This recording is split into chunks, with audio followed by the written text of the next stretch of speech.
The Consulting Success podcast is powered by the Clarity Coaching Program. If you'd like to work directly with the Consulting Success team and receive personal coaching and support to optimize and grow your consulting business, marketing, and revenue, visit consultingsuccess.com to find out more and apply. Welcome to the Consulting Success Podcast. I'm your host, Michael Zapersky. In this podcast, we'll dive deep into the world of elite consultants, where you'll learn the strategies, tactics, and mindset to grow a highly profitable and successful consulting business. Hey everyone, it is Michael Zapersky here, and today I'm really excited to have Eric J. Johnson. Eric, welcome. Thank you. Glad to be here, Michael. Yeah, so Eric, you are a professor at Columbia Business School, where you're the director of the Center for Decision Sciences.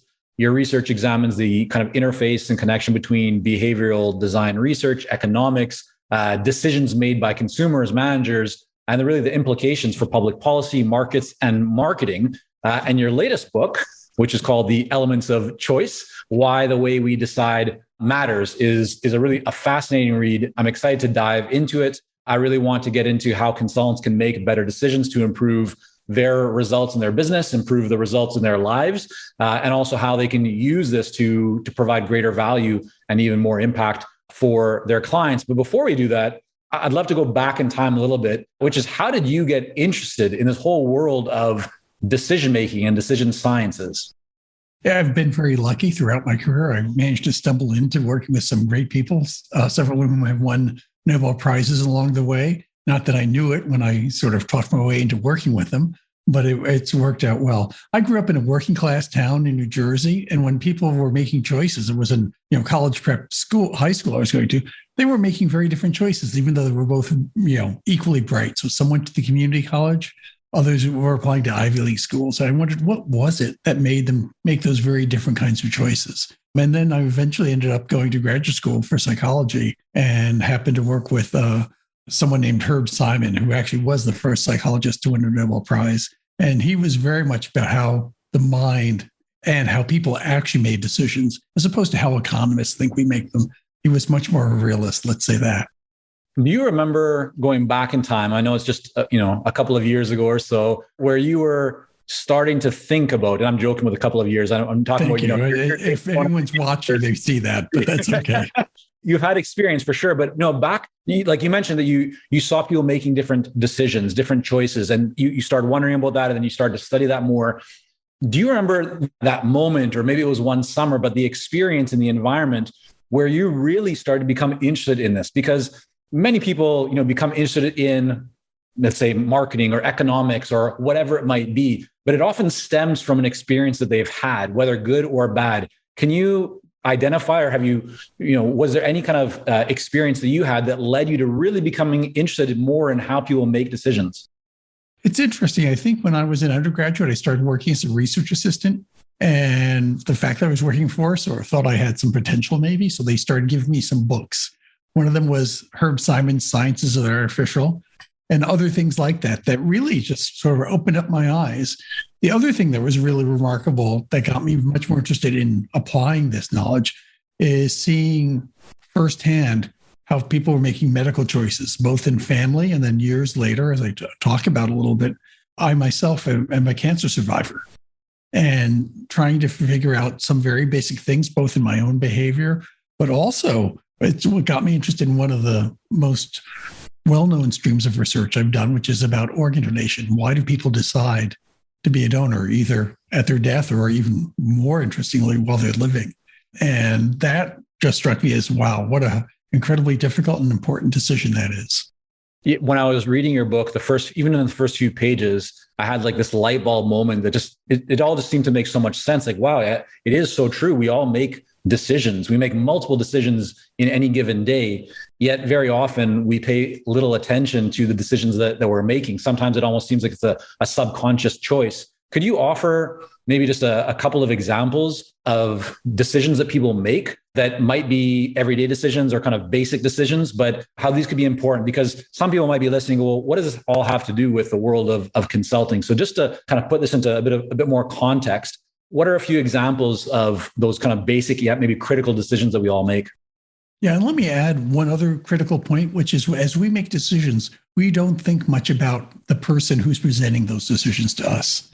what gets called choice architecture or the choice architect. I call it designer. For your listeners, you might call it consultants, which are people who are deciding how to pose options to you, how to describe the options. And we don't think about that. So making decisions is often automatic, but also what we don't pay attention to is how that was presented. A story, I was lucky enough to be at a foundation and talking to the foundation president about this. He had a 3-year-old daughter. He said, "Oh, I know what you're talking about. I used to have a terrible fight every evening when I said, 'Do you want to go to bed?' to my daughter." And then I changed the way the decision was posed to being, "Do you want to fly into bed or do you want to bounce into bed?" No more fights. And so even in everyday life, that's not exactly an expensive consulting engagement. It is an important decision. We are choice architects, or what I call designers. And so, the daughter sitting there was saying, "Oh, I have a choice here." She's not thinking, "Daddy's tricking me." So I think that's a good example. It's an even common example. Well, it resonates with me. I have 2 young daughters. So that example, as I read it, really did resonate. It made me kind of laugh and smile. And I think what is so true is that for me, as I went through your book, it became very apparent.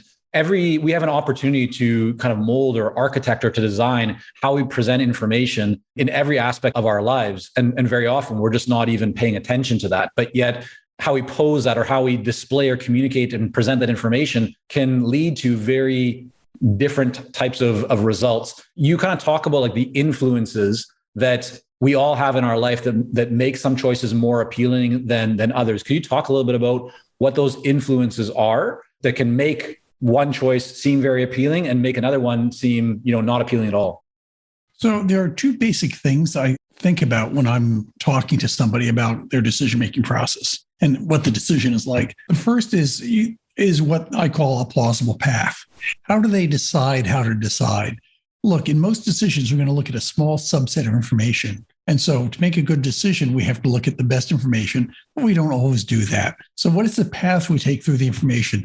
Paths can be clicking through a website to look at the right information. The analogy that struck me was basically walking. When we start a walk, we choose how we're going and we don't revisit it.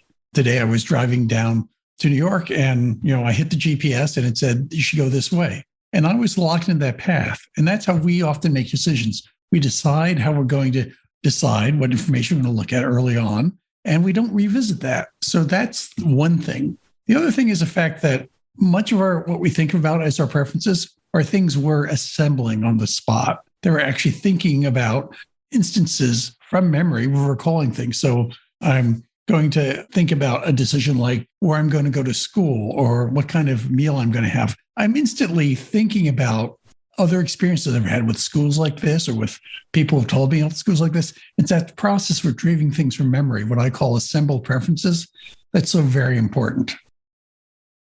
When we think about the business owner, how do you feel like, we'll take the independent consultant or the small consulting firm owner right now.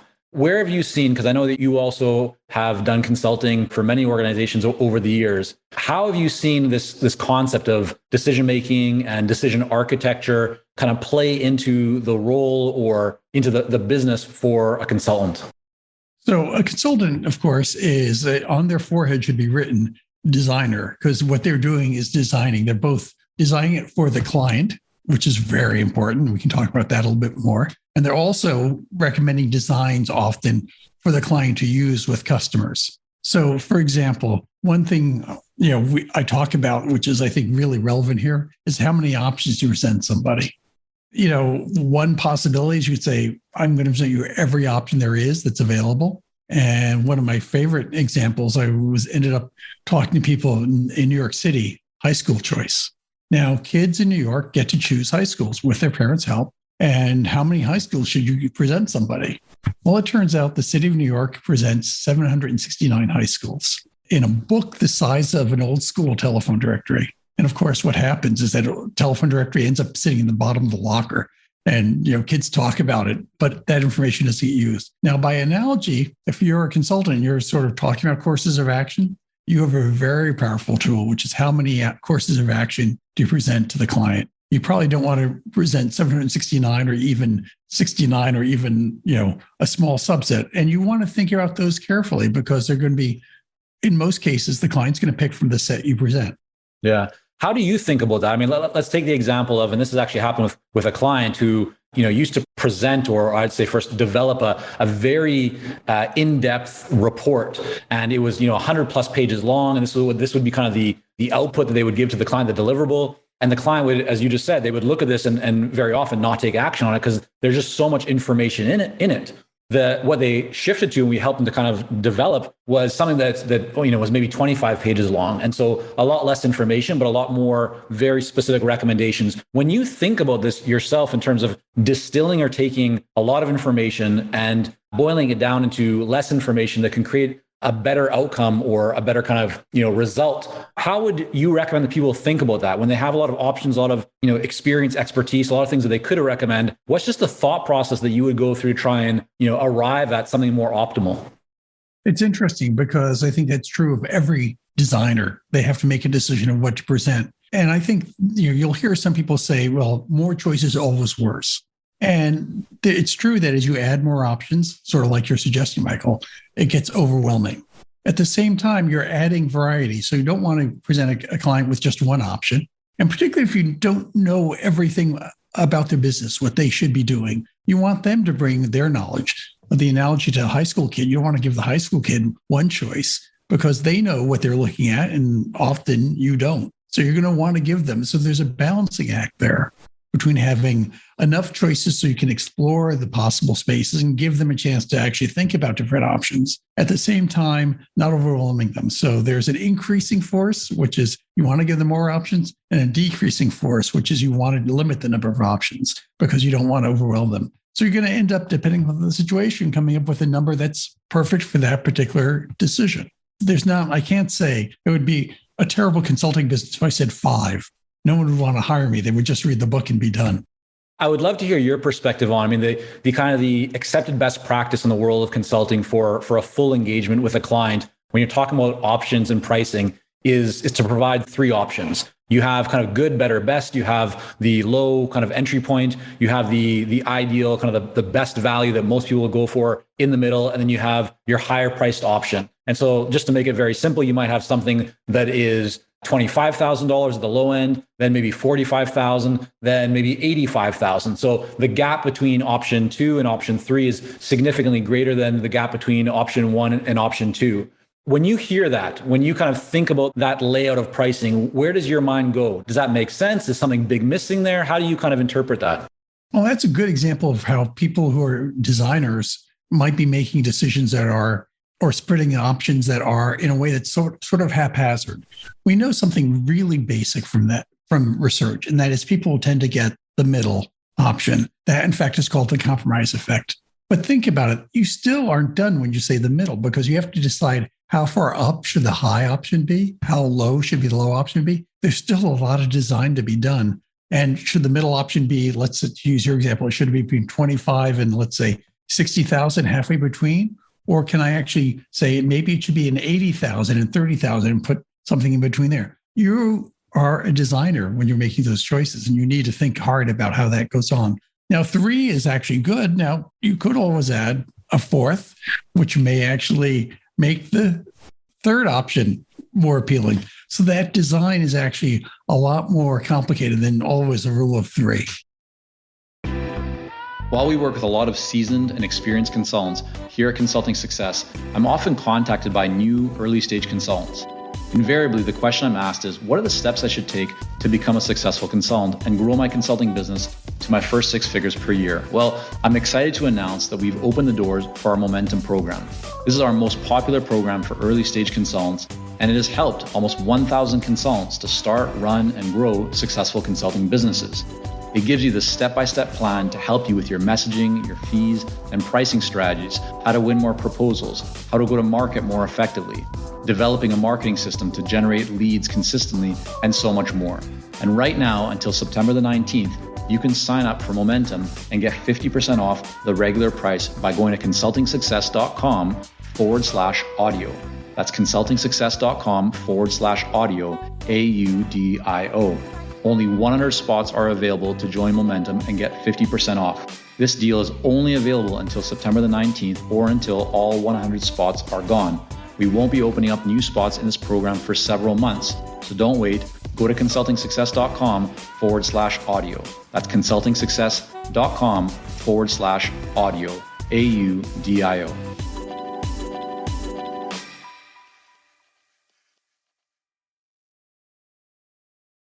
What kind of go through in your mind, or do you have a framework for the steps that you go through when you're making these decisions? Like what would you recommend to somebody, or how would you guide somebody if they were to kind of go through the process of creating, making better decisions and designing a better kind of path to decision making? Are there certain steps that people should go through and kind of are a best practice? Well, I think the principle I would say is, and I think your 100+ page report's a good example of not doing this, which is you want to make it fluent. You want to make it easy at the beginning for people to make choices. And once they're engaged, then they don't change. And you want it to be easy in a way that gets them to look at the right information. And so let me give you a concrete example, which is that in many cases, when we design places where people make choices, when we're designers, we tend to give them too much information in general, not just about options. And we don't tend to make it easy for them to process. So I'm sitting here. If I had looked out my window in 2011, I would have seen a US Air Flight 1549 coming down the Hudson, which landed. Now, as you might remember, that was famously Jesse Sullenberger, or Sully as he was known, landing his flight. Now, he was a hero. The whole crew were heroes. But the something that made it really important is there was a gauge. And it was so important, he turned this gauge on as soon as they hit the geese. He had 288 seconds between that moment and when he landed. He had to choose between, it turns out, 3 options: trying to go back to LaGuardia, trying to go over to a small airport called Teterboro, or maybe landing somewhere else. And this gauge basically let him do the thinking very quickly. It basically did some math for him and said, if you fly at this angle, you'll go as far as possible. And that gave him the ability he used the phrase load shed, which is basically to actually not think about unimportant things and think about the important things. He actually talked, the analogy, just to finish the point, is that he actually talked about it's like utilities. When you have a generator, a power plant that's not doing well, they cut the power to the factories and not to the hospitals. And when you're in a stressful situation, you want to basically think about the important stuff, the hospitals, and not worry as much about the factories. So it's that effort that's the important thing. It also sounds like that gauge, having a way to measure or almost kind of create a bit of a benchmark is critical to this whole process. What other examples are there of gauges maybe in the world of professional services, accounting? I know you've done work in loans and other types of finance, the financial world. Could you maybe share a couple more examples of gauges that you've seen that people use in this process? Let me give you one which I find interesting, and that is interest rates. It's the essential part of either borrowing or lending money or investing. And one of the things I take all my Columbia MBAs through is I give them a task and say, you can't use your calculator, I want to use your head. And I say, imagine you had a $10,000 gift that you could invest for at 10% real interest from now until you retire. And let's say they're 25 and they're retiring at 65. How much would that be worth? Now, we think interest rates are actually and they are important, obviously, yardstick or gauge, as you said, in how much it costs to borrow or what are the benefits of savings. And when I ask them this, they end up usually saying about $200,000. The real number is $750,000 or close to that. Now, interest rates aren't a very good gauge when you have compounding. And so that's one example. And so when I've done work, for example, I did some work at the Consumer Financial Protection Bureau, we thought a lot about what the right gauge to give consumers are, both to encourage savings and to actually make them more responsible borrowers. And, frankly, interest rates aren't the only thing you want to present somebody. You probably want to present them the total cost of borrowing or the total return they could expect, when they retire or whenever they meet their savings goal. Right. When you look at whether it's your MBA students or clients that you've worked with around the world or different research projects that you've been part of, what are, one or two of the most common mistakes that you see people making when it comes to this kind of the decision-making process? Well, the first thing is they don't realize they're choice architects. They don't realize they're designers. So they're just doing things the way they've always been done. And that gives that's a big mistake because essentially you have a very powerful tool. You almost think of it as a superpower that you don't know you have. So you can actually do an awful lot to actually influence that choice that you're unaware of. And the important thing is, just because you're unaware of it doesn't mean it doesn't have an effect. Okay, so that's sort of the number two thing is you're not doing okay. Every choice has its own architecture, its own design. So one of the very powerful tools, I talk about many of them, is the default. What happens if somebody doesn't make a decision? And people just sort of take that as a given. Let's go back to savings for just a second. One of the ways to get people to save money is just to change the default. For years in the United States, until about 1996, the default in savings was always zero. And that was the most common amount people would save. And it's not the amount they wanted to save. It just was the thing. They didn't like making the decision, so that's what happened. Now, Department of Labor allowed companies to change that default to 3%. Well, most companies went to 3%. You could set it to larger figures. And guess what became the most common amount saved? 3%. Now, that's not because 3% is the right amount. It's because that's what companies thought people would be willing to do. Now, it turns out they probably should be saving more than that. And as a result, setting the wrong default is actually hurting their employees, not helping them as much as they could. Yeah, that's such a powerful idea when I think about how that could be kind of transitioned or positioned for an interaction with your clients, and how by kind of setting a gauge or setting even kind of a conservative limit as you're making a recommendation, it's almost like you're providing a bit of a guardrail that it's, if you're telling them that it should be, between 10 and 30, then they're probably, even if they're going to be conservative, they'll probably be at 10. Maybe they won't be at the 30 where you want them to be, but they'll still be kind of like within a range, as opposed to not even putting that kind of guardrail in there. So I think that's a really powerful idea. For those who have teams, if we want our teams, every member of our team to be able to make better decisions, how would you recommend that a founder or a CEO, a leader could support their team members to be able to make better decisions? I think actually, the team leader is a designer, so they can be presenting options. So, when I have people working for me, I try to be very aware of the choices I'm giving them. Do you want assignment A, B, or C? And maybe not mention assignment D where they wouldn't fit. So leaders are choice architects. They do design. And everything else I believe you can do. For example, how you describe the options. Take that, for example. I could be talking about assignments in terms of the upside, the downside, the potential length, the amount of travel that's involved, if we start traveling again. But all those things are things that I, as a leader, control.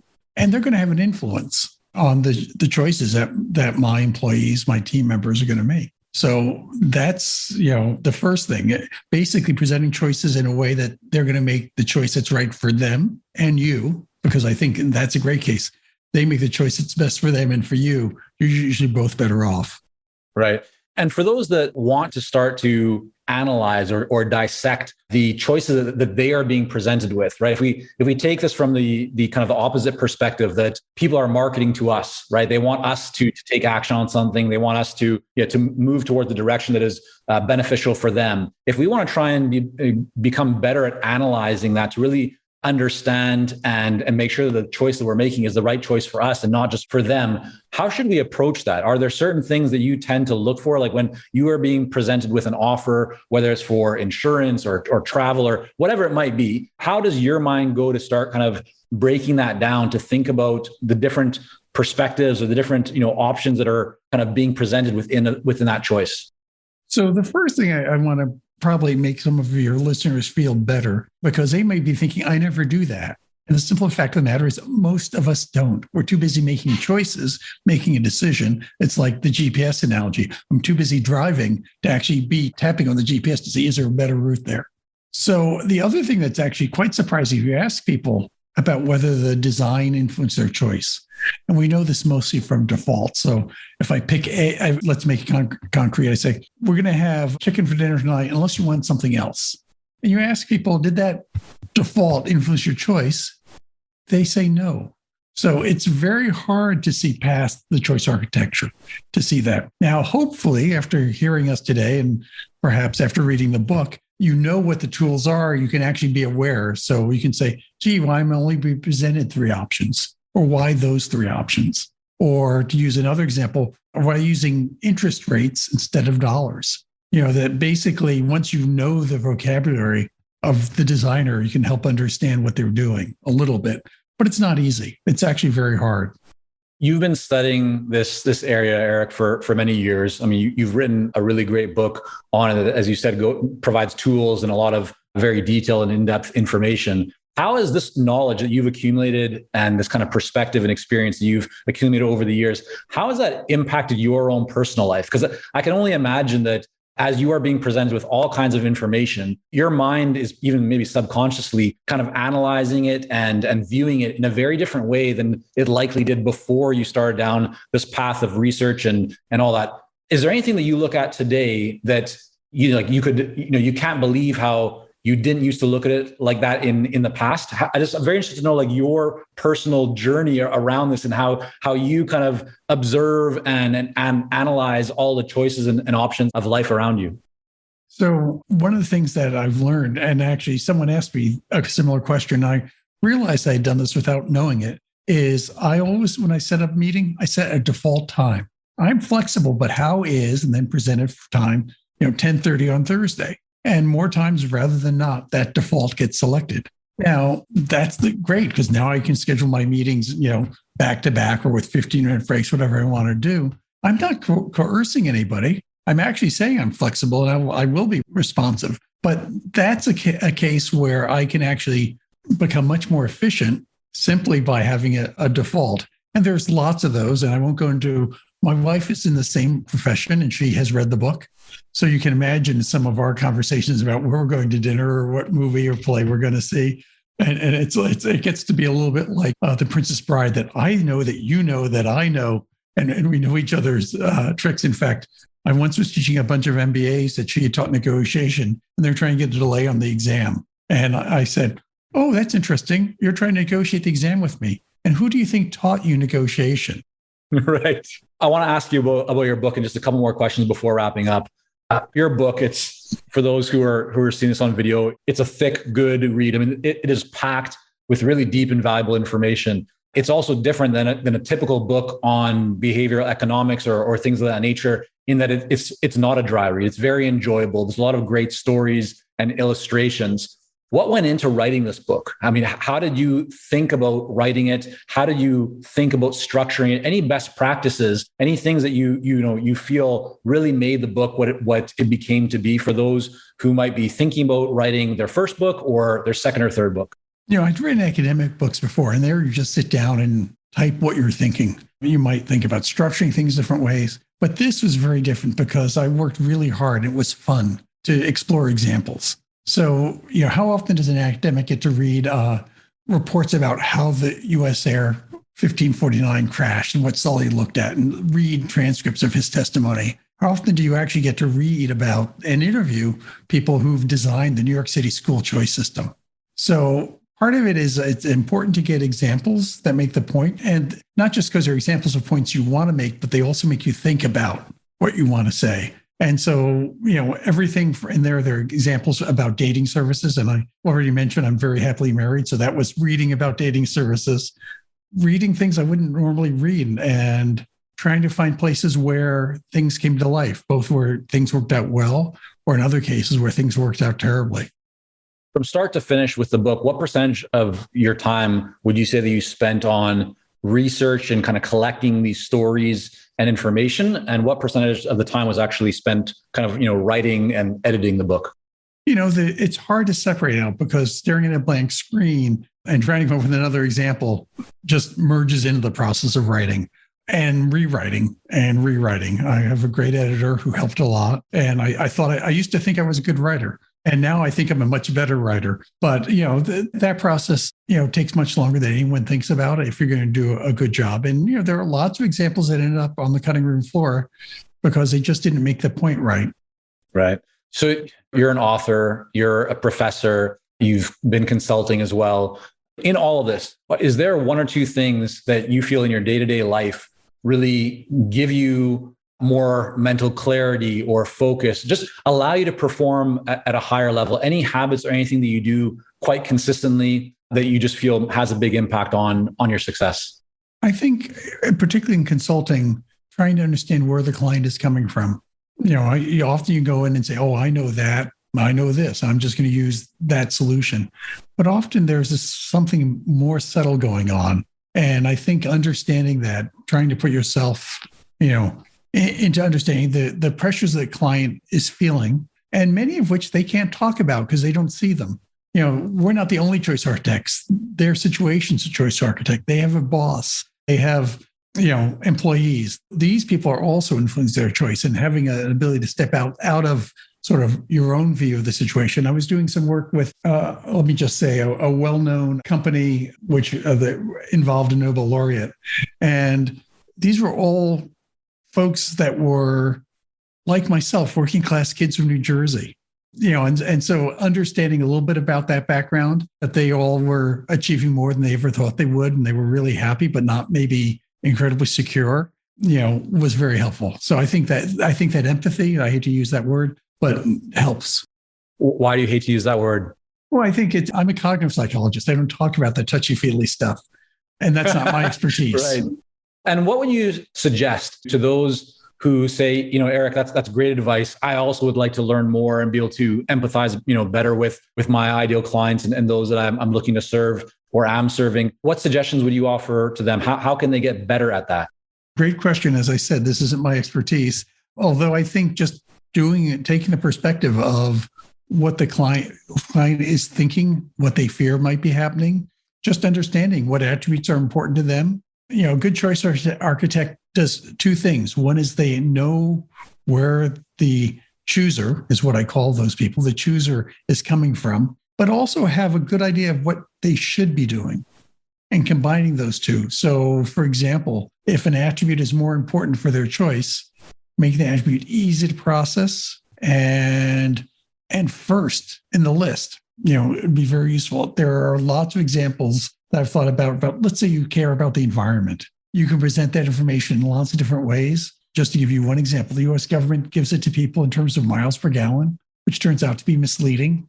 A car that gets 25 miles per gallon is not half as efficient as a car that gets 50 miles per gallon. It's actually a much greater proportion, so something like 2/3 as efficient. Now, if you just change that description into gallons per mile or gallons per 1,000 miles, it's now in a way that we're not used to it, but it actually is linear. You should pay more for the car, twice as much for the car that saves you the additional gas. It makes it much easier. So I think getting out of the engineering head and into the customer's head, in this case, the client's head, is very useful. One other metric example, I can describe calories, and maybe many people out there understand calories, but when I'm deciding whether to have a nice dessert or not, I'm not thinking of the calories. But if you tell me, that's the equivalent of walking 2.3 miles, that's like to have much more impact. And so it's actually translating the attributes of an option into metrics that you can understand,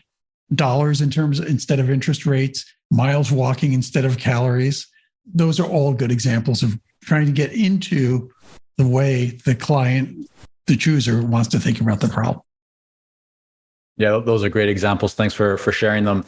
I'm sure that you are someone who spends time reading books and, collecting more information. I'd love to know in the last 6 months or so, what is one book, could be fiction or nonfiction, that you have read or listened to that you've really enjoyed? One of the funny things about writing and doing these PR tours, you do a lot less reading than you would like. And in the last 6 months, a lot of what I've been reading are other books sort of in the same space. One good one that is more on the personal front than on a consulting front is How to Change by Katie Milkman. That is actually quite a good book. Another one, actually, which is very much relevant, I think, is by Phil Tetlock, and I'm forgetting the name of the first author, Gardner, the first name of their author, called Super Forecasting. Yeah, it's actually quite a good book about how you would make yourself a better forecaster using many of the tools that have come out of cognitive psychology and decision research. It's about, I think it was published in 2013, but it's quite a good read. That's fantastic. We're going to link all that up in the show notes. Finally, I'd love for people to learn where they should go to learn more about your book, Eric, and more about you and your work. Can you maybe guide us on the one place people can go to learn more about your new book here, The Elements of Choice, and everything else you have going on? Since I know something about marketing, guess what? There's a website called theelementsofchoice.com. And that would be a good place. And then, all the academic work you can find at Columbia, but everything about the book and things I'm doing will be at elementsofchoice.com. Sounds good. We're going to have all that as well linked up in the show notes. Eric, thanks so much for coming on. Really enjoyed the conversation and really enjoyed your book. Michael, thank you so much for saying that. And thank you for having me. And thanks to all your listeners. Thank you for joining us on this episode of the Consulting Success Podcast. For more episodes and to subscribe, rate, and leave a review, head on over to iTunes. And if you'd like to develop consistent lead flow and a highly profitable consulting business, learn more about our coaching programs at consultingsuccess.com.